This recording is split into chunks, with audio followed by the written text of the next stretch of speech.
Мен Садыр Жапаровдун түрмөдөн чыкканына ишенип коюңуздар. Аябай кубандым. Аллах күбө. Көзүмөн жаш. Мен кубандым. Ушул жигит элди ойлогон жигит. Чындыгында. Ушул жигит мо бизди элди тоногон кумтөр менен.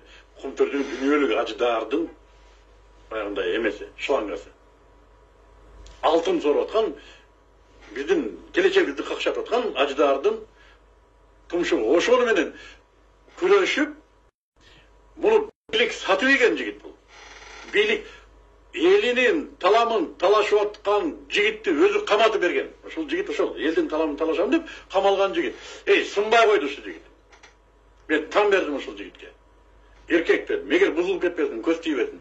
Мен Садыр Жапаровду Аллах насип этсе барып жөн эле колун кыскым келип жүрөт. Сөз деле айтпай, эч нерсе деле азамат эркек экенсиң деп, ушу бар экенсиң, үмүт бердиң жашоого деп ушул жигиттин колун кыскым келип.